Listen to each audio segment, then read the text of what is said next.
जय श्री राधे राधे दोस्तों, आप सभी का आपके अपने YouTube चैनल अध्यात्म भक्ति में बहुत बहुत स्वागत है। आइए आज आप सब सुनेंगे श्रावण मास महात्म्य कथा में 27वें अध्याय की कथा। अब तक यदि आपने पिछले अध्यायों की कथा का श्रवण नहीं किया हो तो चैनल पर वीडियो अपलोड है, आप वहां से जा करके पिछले अध्यायों की कथा का श्रवण भी कर सकते हैं। इस अध्याय में कर्क संक्रांति और सिंह संक्रांति में किए जाने वाले कार्यों का वर्णन किया गया है। तो आइए सुनते हैं श्रावण मास महात्म्य कथा में 27वें अध्याय की कथा। तो बोलिए प्रेम से भगवान भोलेनाथ की जय, माता पार्वती की जय, सर्व देवी देवताओं की जय।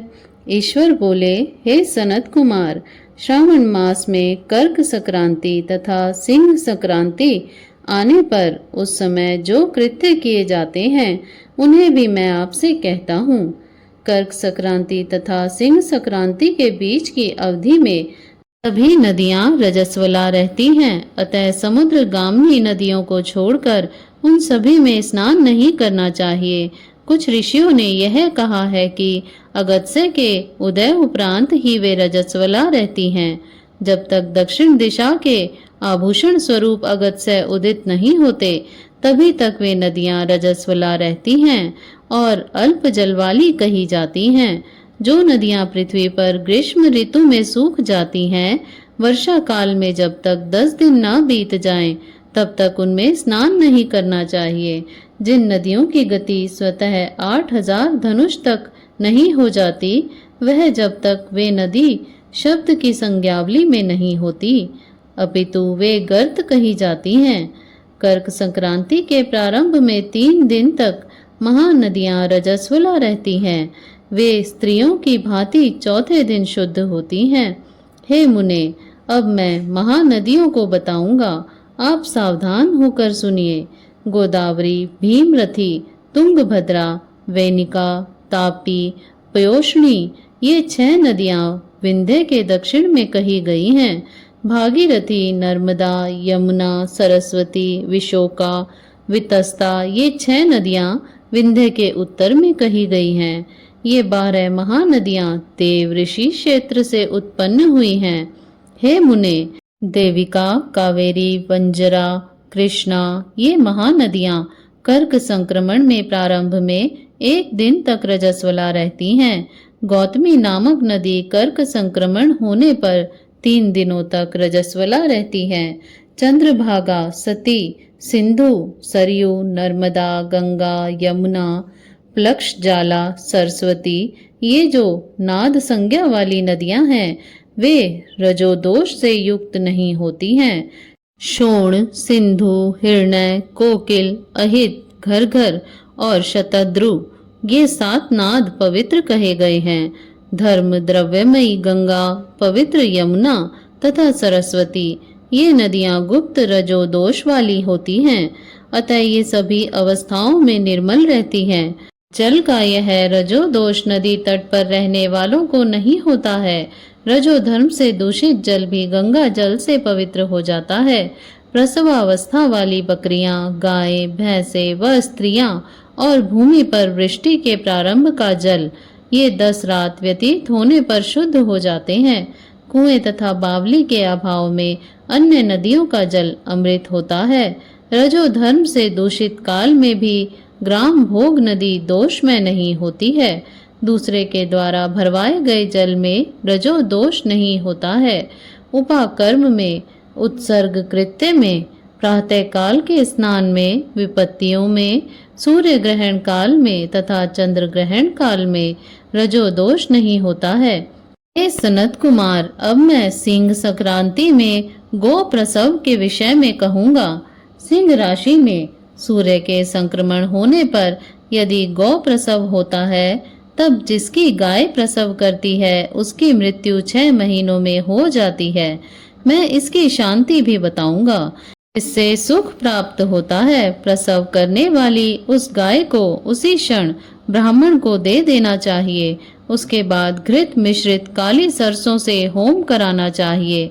इसके बाद व्याहृतियों से घृत में सिक्त तिलों की 1008 आहुतियां डालनी चाहिए। उपवास रखकर विप्र को प्रयत्न पूर्वक दक्षिणा देनी चाहिए।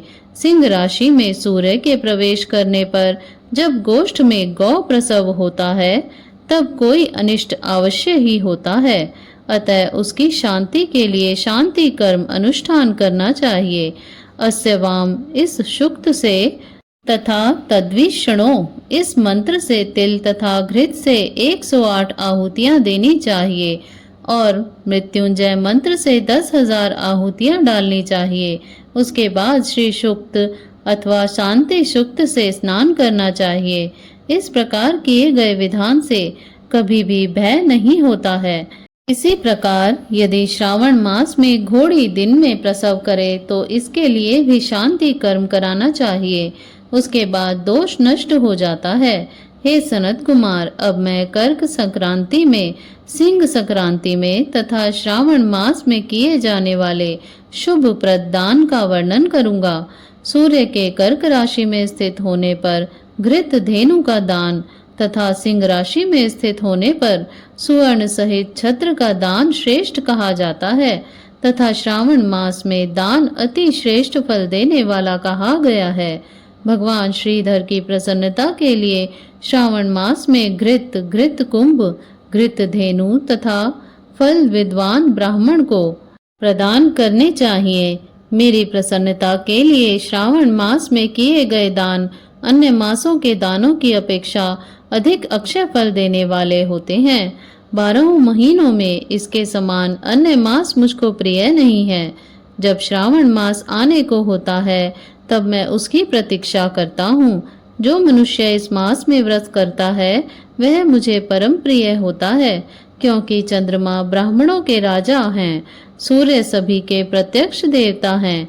ये दोनों मेरे नेत्र हैं। कर्क तथा सिंह की दोनों संक्रांतियां जिस मास में पड़े उससे बढ़कर किसका महात्म्य होगा।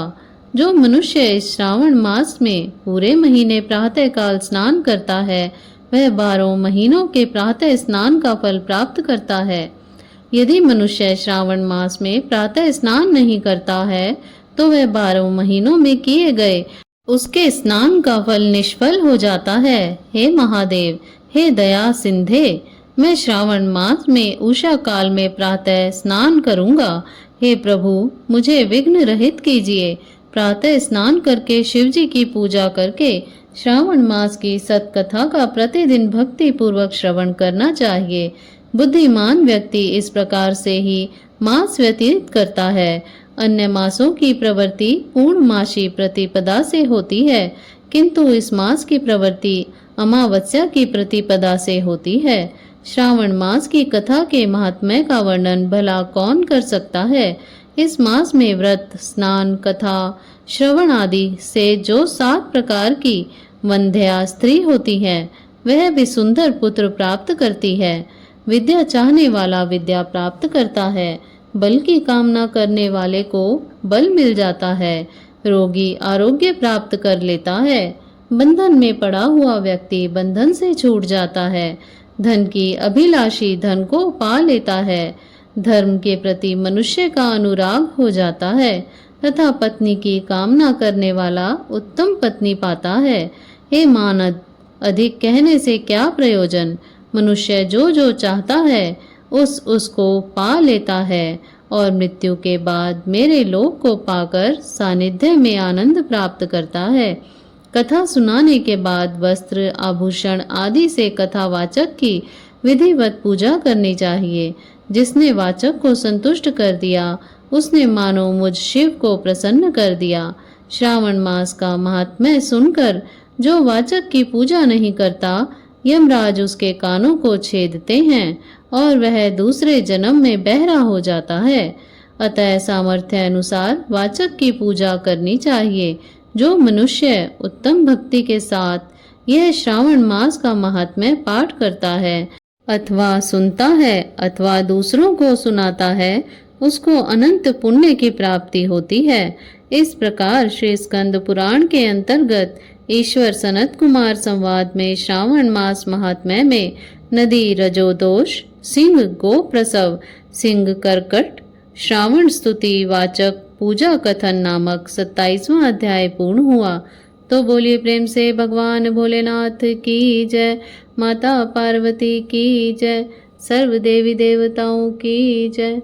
इसी प्रकार से ज्ञानवर्धक जानकारियाँ प्राप्त करते रहने के लिए, व्रत पूजा आदि के बारे में जानने के लिए तथा कथा को श्रवण करने के लिए यदि आप चैनल पर पहली बार आए हैं तो चैनल को सब्सक्राइब कर लें, ताकि आने वाली वीडियो की नोटिफिकेशन आपको समय से मिलती रहे। वीडियो को लाइक करें, शेयर करें। सुखी रहें, स्वस्थ रहें। जय श्री राधे राधे। धन्यवाद।